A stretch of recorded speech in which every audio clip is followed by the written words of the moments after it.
Siapa yang tak kenal dengan sosok Nyi Roro Kidul? Seorang wanita cantik dengan pakaian hijau atau kebaya tradisional. Kisahnya sangat melegenda, namun belum banyak orang yang tahu ada 5 sosok yang menjadi pengikut setia Nyi Roro Kidul. Inilah kisah dari 5 sosok tersebut. Nomor 5 ada di sekitar kita. Nyi Roro Kidul adalah sosok legenda mistis dari Indonesia yang dikenal sebagai Ratu Pantai Selatan, khususnya di wilayah Samudra Hindia. Dalam cerita rakyat, ia digambarkan sebagai seorang wanita cantik dengan pakaian hijau atau kebaya tradisional yang memiliki kekuasaan besar atas lautan dan makhluk-makhluk gaib.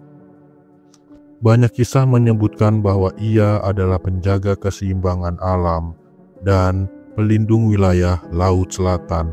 Konon, ia bisa muncul dalam berbagai wujud, mulai dari sosok wanita anggun hingga makhluk menyeramkan.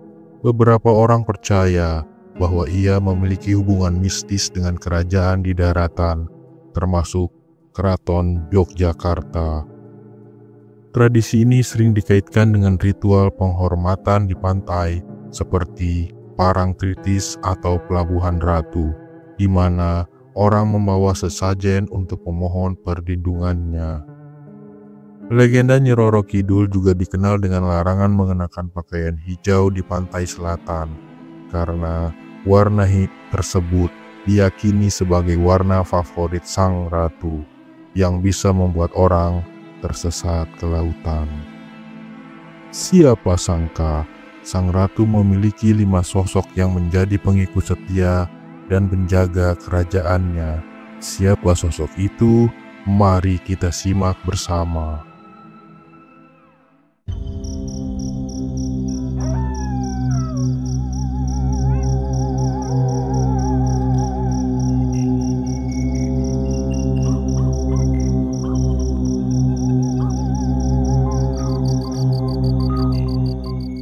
Pertama, Lampor. Oh, astagfirullahaladzim, la ilaha illallah. Syum. Oh, keranda, Allahu Akbar, Allah. Kemana dia? Jangan buka pintu ketika Lampor datang. Kenapa ya?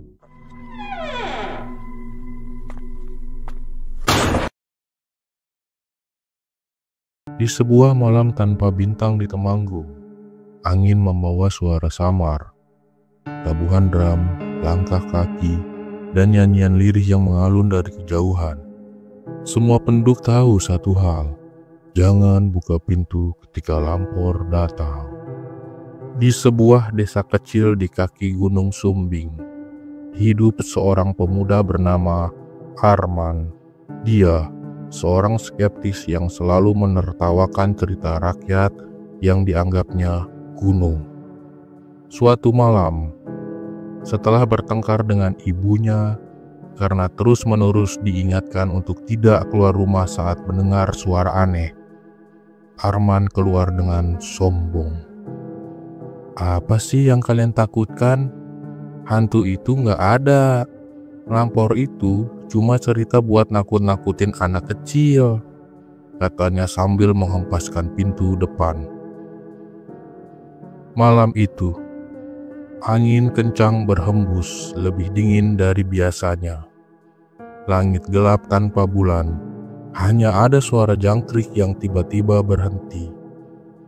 Arman menyusuri jalan desa. Lampu Petromax menggoyang-goyangkan di tangannya. Tapi tidak jauh dari situ, dia mulai mendengar bunyi aneh. Suara seluring yang menyeramkan, bercampur tabuhan drum yang menggetarkan tanah. Arman berhenti. Apa itu? Gumamnya. Matanya menatap ke depan, mencoba mencari sumber suara.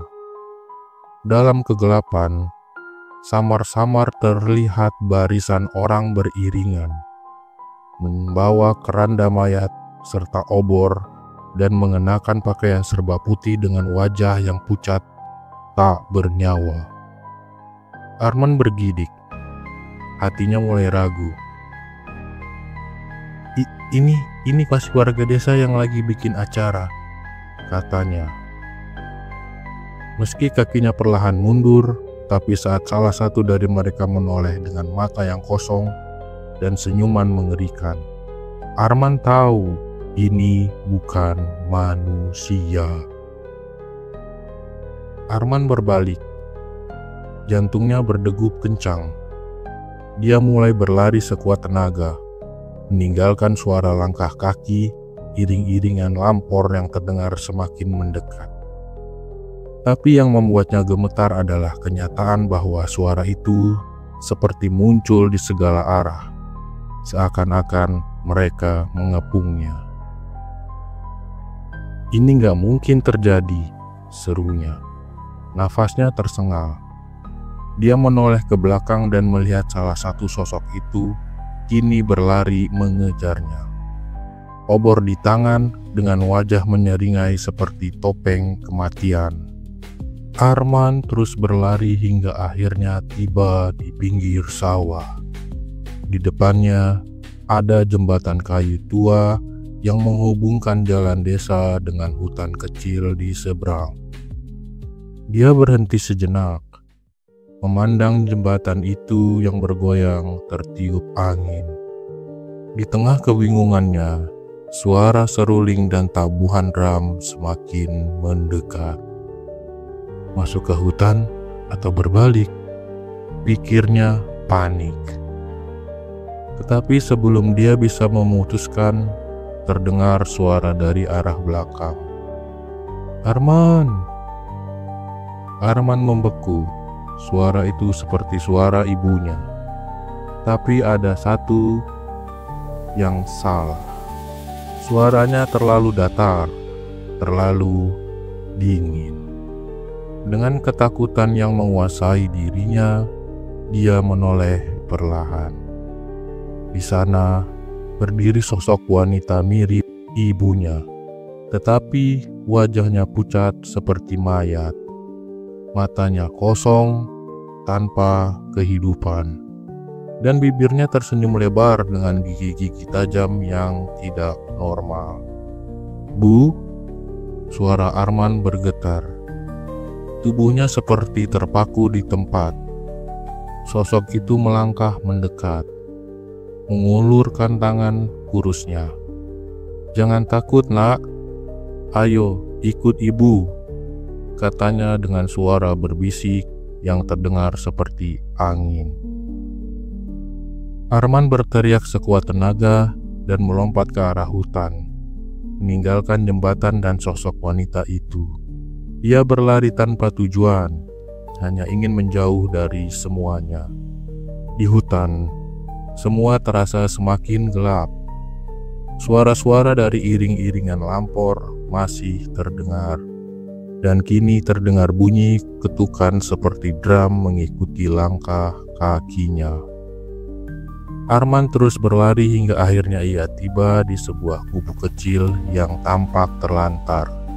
Dengan cepat, dia masuk ke dalam, menutup pintu dan menahan nafas. Dia duduk di sudut ruangan, memeluk lututnya sambil menggigil ketakutan. Namun, saat ia berpikir telah aman, sebuah suara bergema dari dalam gubuk. "Kenapa kau datang ke sini?" Arman menoleh perlahan ke sudut ruangan. Di sana berdiri sosok pria tua dengan tubuh kurus, mengenakan pakaian compang-camping. Wajahnya berkerut, matanya menyala redup seperti bara api kecil. Arman menjerit, "Siapa kamu?" Pria tua itu mendekat, mengayunkan tongkat kayu yang dibawanya. "Kenapa kau berlari dari lampor, bocah? Mereka adalah pasukan goib Nyi Roro Kidul yang hanya mampir sejenak dan ingin mengajakmu menari," ucapnya sambil terkekeh.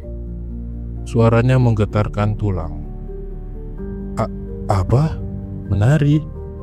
Arman terpaku, bingung apakah pria tua ini bercanda atau benar-benar tahu sesuatu.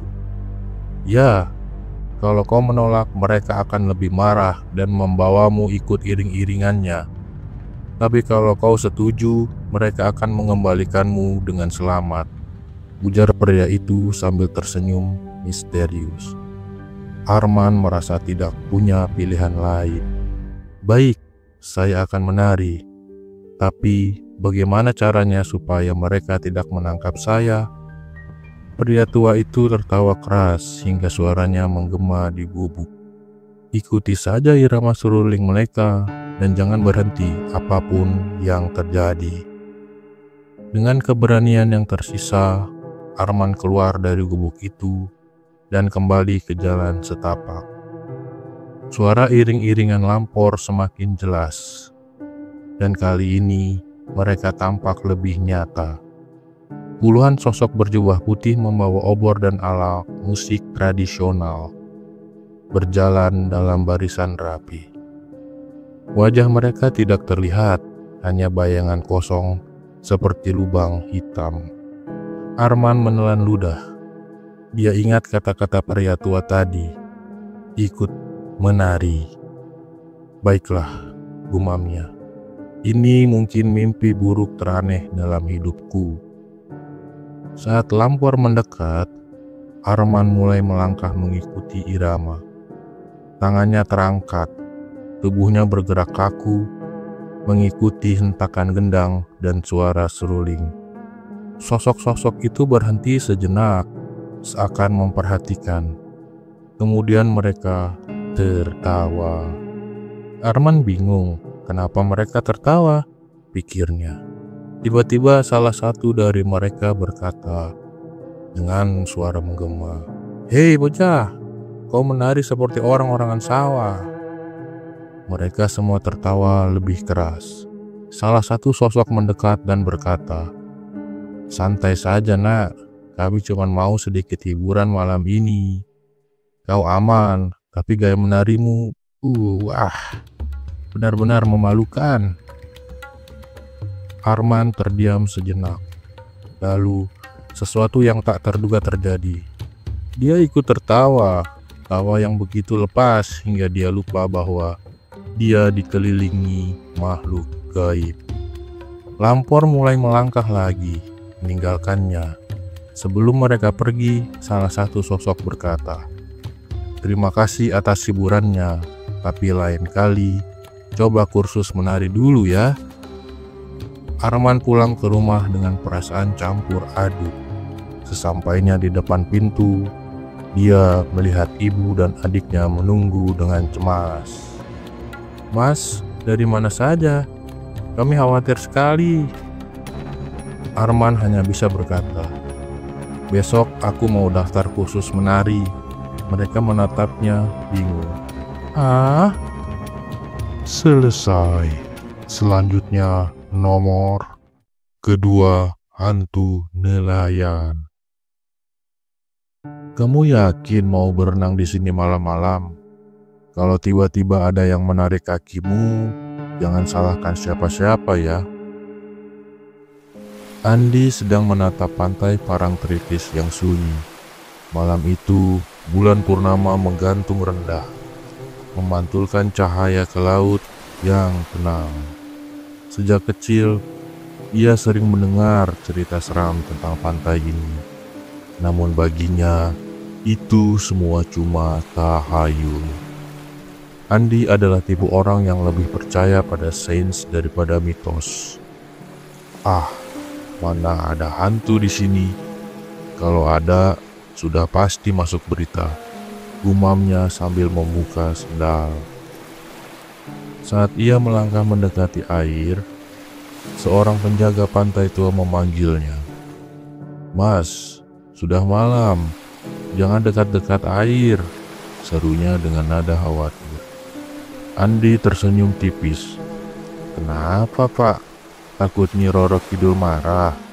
candanya. Penjaga itu menggeleng pelan. "Bukan cuma Nyi Roro Kidul, ada yang lain. Sosok penjaga di sini, nelayan yang sudah lama meninggal, tapi masih berkeliaran.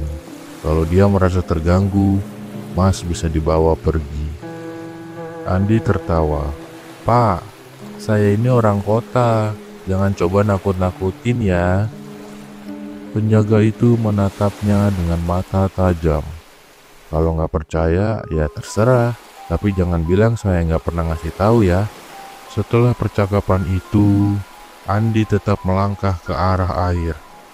Angin dingin menyapu wajahnya, membawa aroma laut yang khas. Ia berdiri di tepi pantai, membiarkan ombak kecil menyentuh kakinya. Lihat, nggak ada apa-apa kan? Katanya sambil melihat ke arah langit, seolah menantang alam. Namun tiba-tiba, ia mendengar suara aneh, seperti suara seretan kaki di pasir, bercampur dengan bunyi gesekan jala. Andi menoleh cepat, tapi pantai itu kosong. Mungkin cuma angin, gumamnya, mencoba menenangkan diri. Namun, suara itu semakin mendekat. Seretan kaki lalu bunyi seperti seseorang sedang menyeret sesuatu yang berat. Andi mulai merasa tidak nyaman. Ia memperhatikan sekeliling, tapi tidak ada apapun selain pasir dan ombak. Andi! Jantungnya hampir melompat keluar dari dadanya. Ia mendengar namanya dipanggil, tapi suaranya serak dan berat, seperti berasal dari tenggorokan yang penuh air. Siapa itu? Teriak Andi sambil mundur beberapa langkah. Suara itu tidak menjawab, hanya ada keheningan yang lebih mencekam. Tetapi ketika Andi berbalik, ia melihat sesuatu di kejauhan. Sosok pria dengan pakaian tradisional nelayan berdiri di tengah ombak. Wajahnya kabur, seperti tertutup kabut. Andi menggosok matanya, memastikan ia tidak sedang berhalusinasi. Tapi sosok itu tetap ada, berdiri kaku, seolah menatap langsung ke arahnya. Pak, itu siapa? Teriak Andi ke penjaga pantai, tapi penjaga itu sudah tidak ada. Tiba-tiba, sosok pria itu melangkah maju. Air laut terlihat seperti tidak menyentuhnya sama sekali, seolah-olah ia mengambang. Andi membeku di tempat, nafasnya tercekat, dan tubuhnya terasa berat, seolah-olah ada yang menahannya untuk bergerak. Sosok pria berpakaian tradisional itu semakin mendekat. Langkahnya lambat, tapi pasti. Andi! Suara serak itu memanggil lagi, lebih jelas dari sebelumnya. Andi merasa seluruh tubuhnya merinding. Siapa kamu? Mau apa? Teriaknya, meski suaranya hampir hilang telan suara ombak. Pria itu tidak menjawab, hanya berdiri diam beberapa meter di depannya. Wajahnya tetap kabur, seperti tertutup lapisan tipis kabut yang terus bergerak. Namun, ada sesuatu yang membuat Andi tidak bisa mengalihkan pandangan matanya. Mata sosok itu memancarkan cahaya kehijauan yang tidak wajar. Andi mencoba melangkah mundur, tapi kakinya justru terperosok lebih dalam ke pasir. Seperti ia merasa ada yang menarik dari dalam pasir. Sosok itu lalu mengangkat tangannya perlahan, menunjuk langsung ke Andi. Jangan pernah kembali ke sini jika kau tak paham batasannya, kata sosok itu dengan suara yang menggema di seluruh pantai. Batasan apa? Tanya Andi panik. Namun, sebelum pria itu sempat menjelaskan, tiba-tiba terdengar suara kencang dari belakang Andi, seperti teriakan seseorang yang marah. Hei kau, lepaskan anak itu.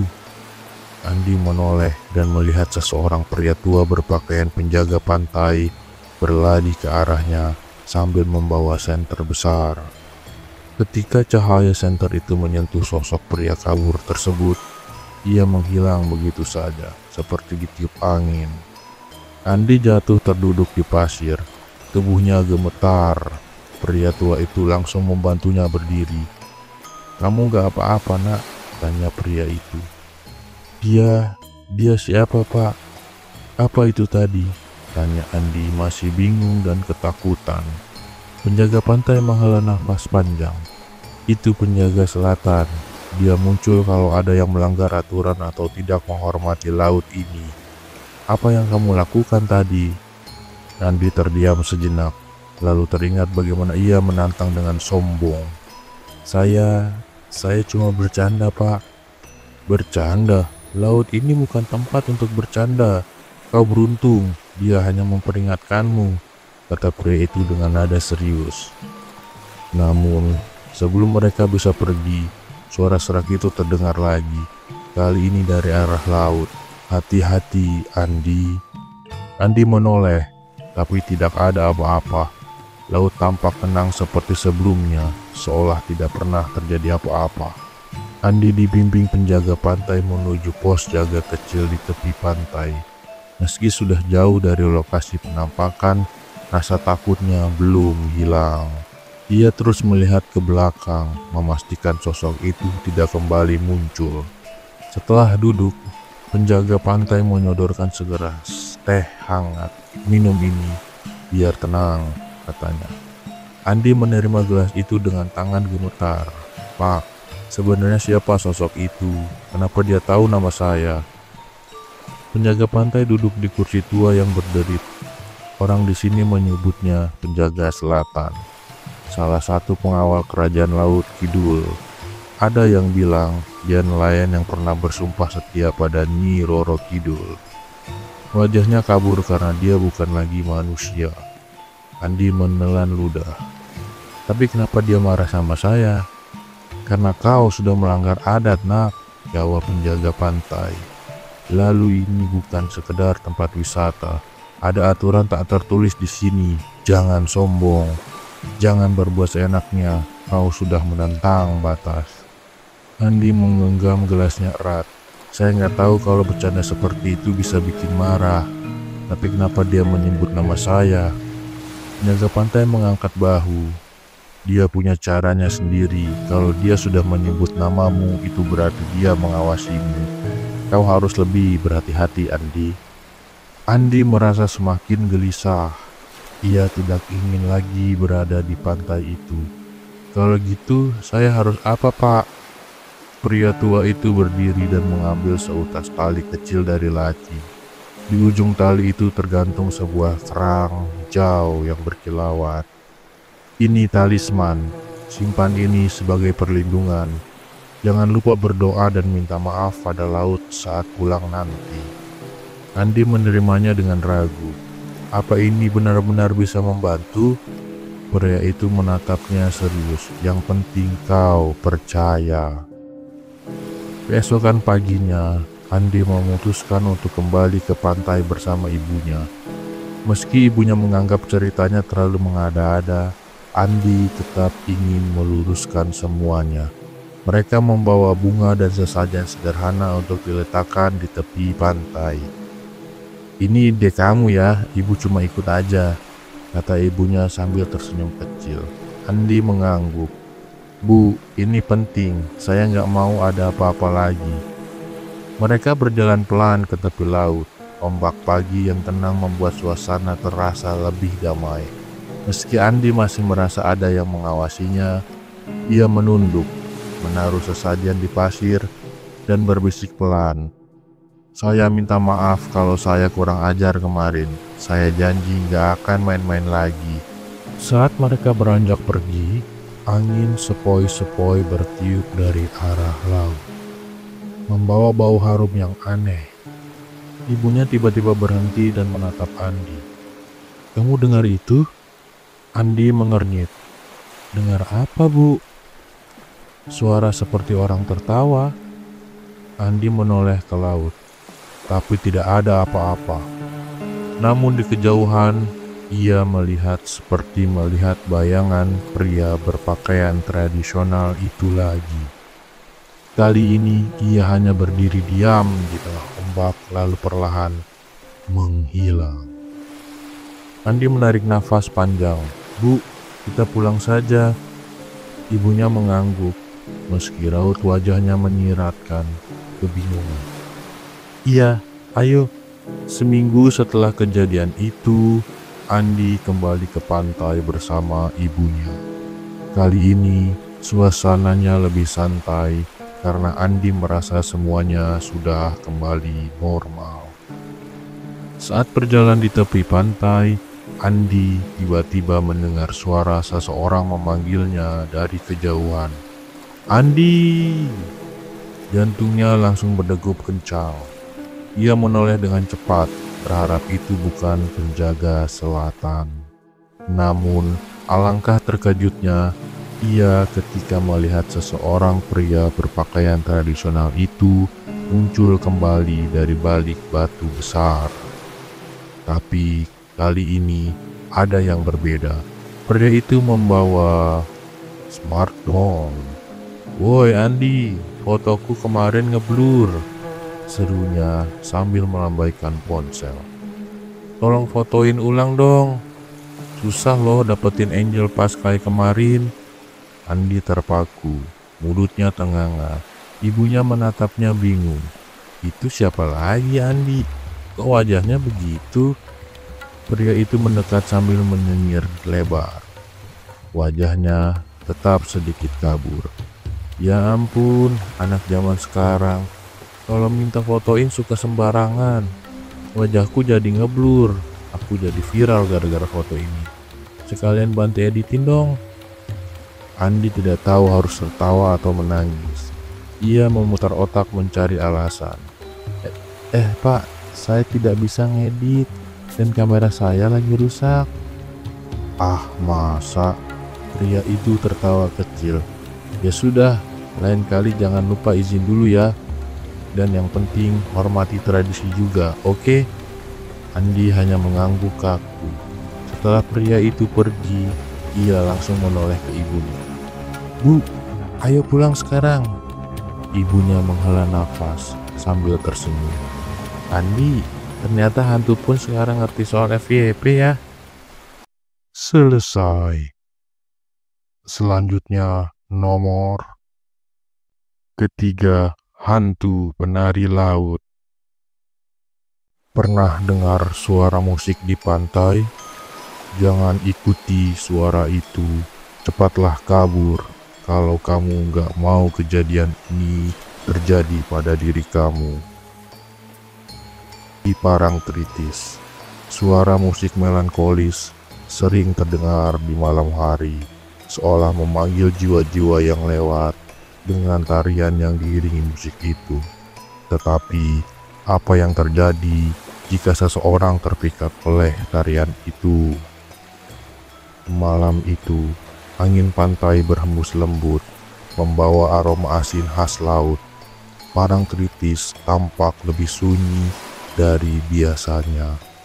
Hanya debur ombak yang menjadi teman bagi beberapa penduduk lokal yang masih berjaga di warung-warung kecil. Dinda, seorang mahasiswa yang sedang berlibur, memilih untuk menikmati malam di tepi pantai. Dia ingin mencari inspirasi untuk tugas akhir yang bertema tradisi dan mitos lokal. Namun, saat ia berjalan mendekati garis pantai, langkahnya terhenti oleh alunan suara musik yang lembut namun penuh misteri. Dinda memutuskan untuk mengikuti sumber suara tersebut. Semakin dekat ia melangkah, semakin jelas musik itu terdengar, hingga akhirnya ia melihat sosok wanita berpakaian kebaya hijau dengan selendang sutra yang melambai anggun menari di tepi laut.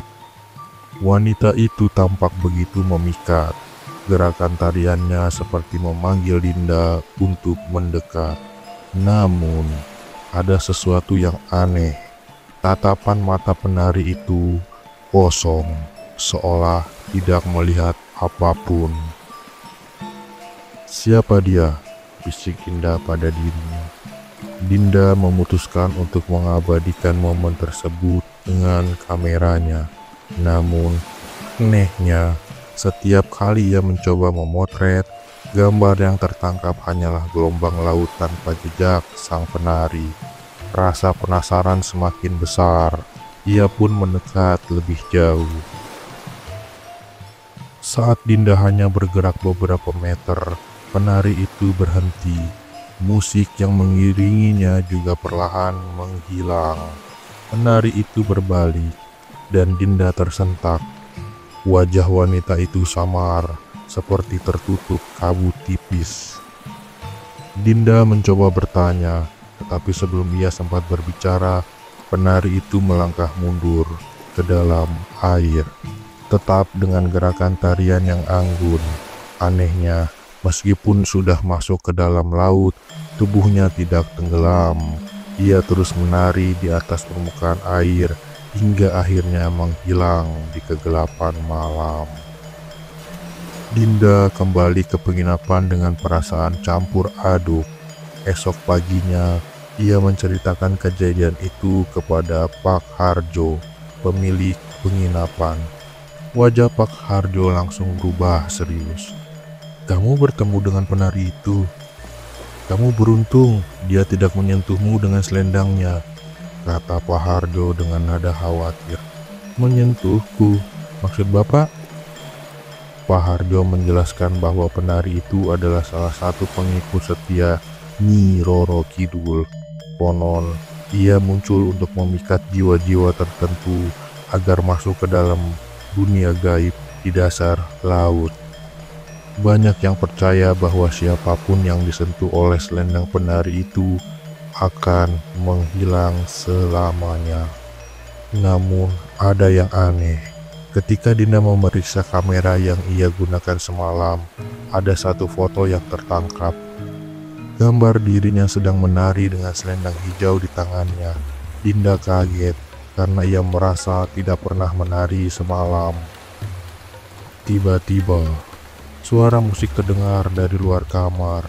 Dinda membuka pintu dan melihat teman-temannya sedang memainkan lagu daerah Jawa dengan speaker kecil sambil mengenakan kebaya hijau dan selendang. Mereka tertawa terbahak-bahak. "Naila, kamu keren banget tadi malam. Kita kira kamu lagi bikin riset sambil totalitas," salah satu temannya berseru. Dinda hanya bisa terdiam, mengingat dirinya dan teman-temannya semalam memang mencoba kebaya dan selendang, lalu menari di pantai itu untuk merasakan pengalaman langsung. Tapi ia tidak sadar, temannya merekamnya. Jadi, penari misterius itu sebenarnya adalah temannya yang sedang latihan menari untuk risetnya. Selesai. Selanjutnya, nomor keempat, hantu kuda laut. Malam pertama di Parangtritis sering membawa misteri.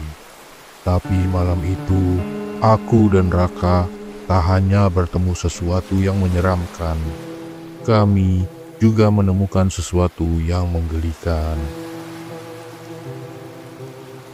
Pantai Parangtritis di malam hari punya keindahan yang berbeda.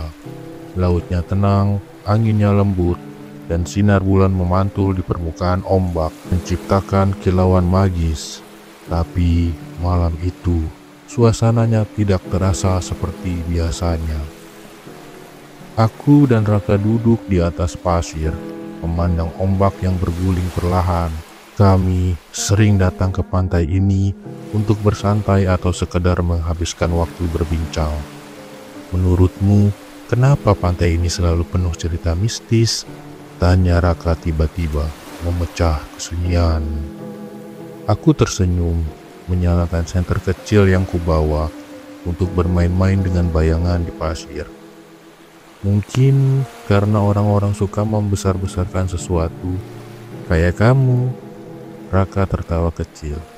Tapi cerita soal kuda laut itu bukan aku yang buat loh, itu legenda asli. Aku mendongak. Kuda laut? Maksudmu hewan kecil itu? Raka menggeleng. Bukan. Katanya ada hantu kuda laut di sini, hijau bercahaya. Dan kabarnya itu peliharaan Nyi Roro Kidul. Aku terkekeh pelan. Kuda laut atau kuda darat yang nyasar? Raka tersenyum tipis. Kamu boleh ketawa sekarang. Tapi nanti kalau kamu lihat sendiri, jangan nangis ya. Suasana malam semakin mencekam ketika angin tiba-tiba berubah arah, membawa hawa dingin menusuk tulang. Raka yang tadinya santai mulai gelisah. "Kamu dengar itu nggak?" bisik Raka sambil menunjuk ke arah laut. Aku memasang telinga, mencoba menangkap suara yang dimaksud. Awalnya hanya deburan ombak, tapi beberapa detik kemudian aku mendengar suara aneh, seperti derap kaki kuda, tapi samar. "Ah, itu cuma ombak." Aku mencoba mengabaikan. Namun, suara itu semakin jelas. Derap kaki bercampur gemuruh ombak. Aku dan Raka langsung berdiri, menatap ke arah laut. Itu apa?" Raka menunjuk ke arah gelombang yang pecah, di mana sosok berwarna hijau bercahaya muncul dan melompat-lompat di atas air. Aku kaget. Itu kuda." Makhluk itu semakin mendekat. Aku dan Raka tak bisa bergerak, terpaku pada sosok kuda hijau yang semakin jelas. Kabut tipis muncul entah dari mana, mengelilingi pantai dan menciptakan suasana mistis. "Kita harus pergi," seru Raka, menarik lenganku. Tanpa berpikir panjang, kami berlari menuju jalan setapak yang mengarah ke parkiran. Tapi suara derap kaki itu tetap mengikuti kami.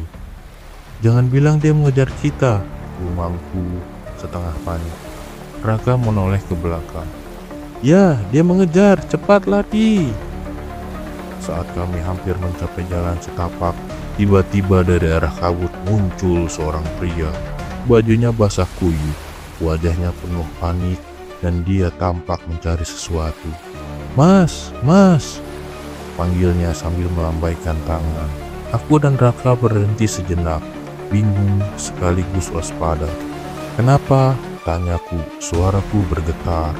"Mas, kalian lihat kuda saya nggak?" tanyanya. Aku mengerutkan dahi. "Kuda? Maksudnya yang di laut tadi?" Pria itu mengangguk cepat. "Iya, itu kuda saya. Dia kabur pas saya bawa ke sini. Lari ke laut. Saya kejar-kejar, nggak bisa dapet." Aku dan Raka saling pandang, bingung sekaligus lega. "Jadi itu bukan hantu?" Pria itu tampak bingung. "Hantu apa?" "Itu kuda asli, saya baru beli kemarin." Malah lari. Kabut mulai menipis, dan dari kejauhan aku melihat sosok kuda hijau itu masih melompat-lompat di atas ombak. Kali ini aku memperhatikan lebih jelas. Ternyata tubuhnya bercahaya karena cat fosfor yang memantulkan cahaya bulan.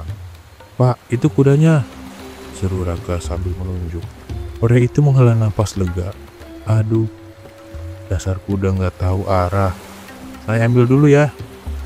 Dia langsung berjalan ke arah air, menerjang ombak dengan santai.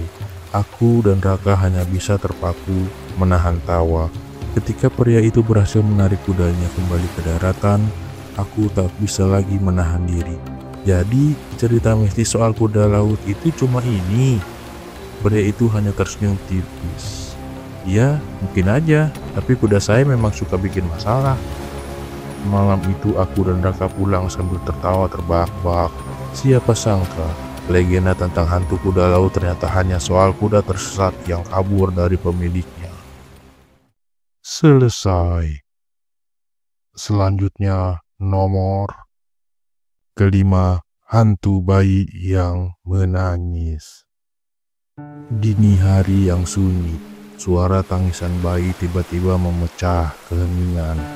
Tidak ada bayi di pantai itu, hanya gelombang laut dan aroma asin yang menyelimuti udara. Namun, suara itu terus terdengar, membuat siapa saja yang mendengarnya merinding. Pantai Pelabuhan Ratu dikenal dengan keindahannya yang memukau. Namun di balik keindahan itu, tersimpan cerita-cerita mistis yang membuat siapapun yang berkunjung merinding. Pada suatu malam, 4 pemuda yang tengah berlibur di pantai Pelabuhan Ratu mendengar tentang suara tangisan bayi yang misterius. Di sekitar pantai, beberapa penduduk lokal percaya bahwa suara itu berasal dari bayi yang dibawa oleh Nyi Roro Kidul, Ratu Laut Selatan, ke dunia gaibnya. Malam itu, Dani, Rian, Alex, dan Budi memutuskan untuk membuktikan sendiri kebenaran kisah tersebut. Mereka mendengar cerita ini dari seorang penjaga warung makan di dekat pantai. Pemuda-pemuda ini yang selalu merasa penasaran dan suka mencari tantangan tak bisa menahan diri untuk tidak menjelajahi pantai pada malam yang gelap. "Ayo kita buktikan, pasti cuma mitos," kata Dani sambil tertawa. "Kalau ada apa-apa, siap-siap aja kita jadi bahan cerita horor di YouTube," canda Rian. "Tapi hati-hati ya, ini bukan main-main. Orang-orang di sini serius soal cerita ini," Budi mengingatkan meskipun suara sedikit bergetar. Mereka berjalan menuju pantai yang gelap. Hanya ada suara ombak yang memecah keheningan malam. Udara malam terasa dingin, namun tubuh mereka diliputi rasa ingin tahu yang besar. Langkah demi langkah mereka terus berjalan, semakin menjauh dari keramaian warung dan semakin dekat dengan ombak yang memecah di pantai. Di kejauhan, gelombang laut berkilauan sedikit diterpa cahaya bulan yang samar. Tiba-tiba, suara tangisan yang lemah terdengar di antara angin malam. Suara itu terdengar seperti tangisan bayi, namun datangnya entah dari mana. Semua berhenti, diam. Mereka saling menatap dengan cemas. "Apa itu?" tanya Alex, suara tercengang. "Jangan-jangan itu suara bayi," jawab Andi, mencoba mengendalikan rasa takutnya. Mereka saling berpandang, dan akhirnya rasa penasaran mengalahkan ketakutan. Dengan penuh hati-hati, mereka melangkah menuju sumber suara. Semakin dekat mereka, semakin jelas suara tangisan bayi itu terdengar. Namun, saat mereka hampir mencapai tepi laut, suara itu tiba-tiba berhenti. Mereka terus berjalan perlahan dengan mata mereka tertuju pada pasir. Tanpa disadari, mereka menemukan sesuatu yang sangat aneh. Di sepanjang pantai, jejak-jejak kecil tampak seperti milik seorang bayi. Kaki kecil yang baru mulai belajar berjalan. Jejak itu terlihat jelas di pasir yang lembut. Namun, tidak ada bayi di sekitar mereka. "Ini aneh," kata Rian, menunjuk jejak itu dengan rasa tak percaya. "Kalian lihat nggak? Seperti jejak kaki bayi, tapi di pantai ini kan nggak ada bayi. Atau mungkin jejak itu baru saja muncul?" Budi mencoba menjelaskan, meskipun dia juga merasa ragu. "Tapi tetap saja aneh, kita harus berhati-hati." Mereka terus mengikuti jejak itu, menuju ke arah lebih dalam, di pantai yang gelap. Semakin jauh mereka berjalan, semakin terasa berat atmosfer yang mereka hadapi. Suara ombak yang biasanya menenangkan, kini terdengar lebih keras dan semakin mengerikan. Tiba-tiba dari kejauhan, mereka melihat sosok wanita berdiri di tepi pantai, memandang ke arah laut dengan tenang. Wanita itu mengenakan pakaian tradisional berwarna hijau, dan rambut panjangnya terurai oleh angin malam. Sosoknya begitu samar, namun mereka bisa merasakan ada sesuatu yang aneh dengan penampilannya. Dia berdiri dengan begitu tegap, seolah menunggu sesuatu di tengah malam. "Siapa itu?" tanya Dani dengan suara berbisik. "Saya nggak tahu, tapi dia kelihatan seperti bukan orang biasa," jawab Alex. Matanya tak bisa lepas dari sosok itu. Mereka melangkah lebih dekat, tetapi saat mereka hampir sampai di tempat wanita itu berdiri, sosok itu tiba-tiba menghilang begitu saja ke dalam kabut yang muncul dari laut, seakan-akan dia menyatu dengan udara malam. "Astaga, itu Nyi Roro Kidul," kata Budi setengah berbisik, setengah berteriak.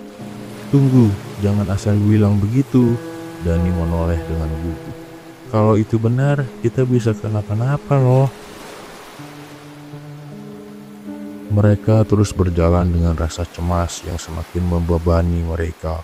Tiba-tiba, suara tangisan bayi itu terdengar kembali.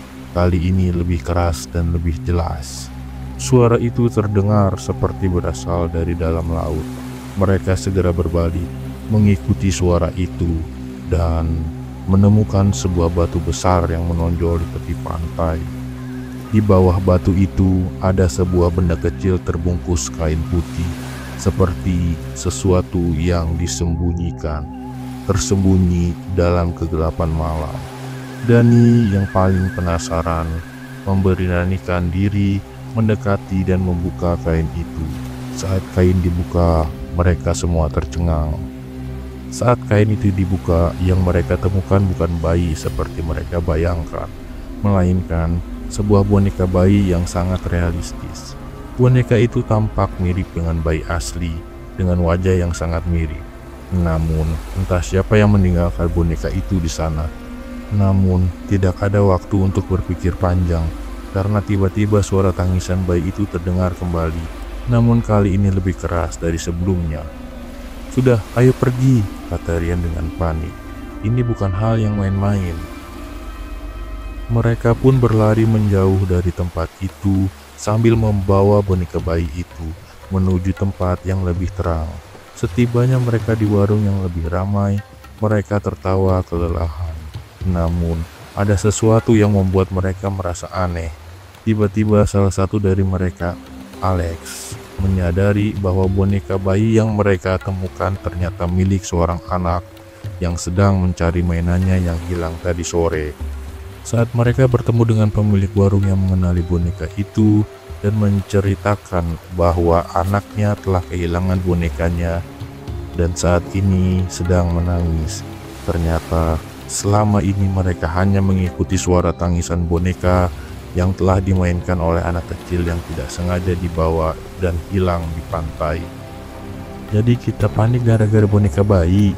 tanya Dani tertawa malu-malu. "Ya, itu sih konyol banget," kata Alex tertawa geli. Mereka pulang ke penginapan dengan cerita yang lebih lucu daripada menyeramkan. Selesai. Kalau kalian suka cerita ini, jangan lupa like, share, dan subscribe. Terus komen di bawah yang tahu pengikutnya Roro Kidul lainnya. Sampai jumpa di cerita horor lucu berikutnya. Stay spooky but funny guys.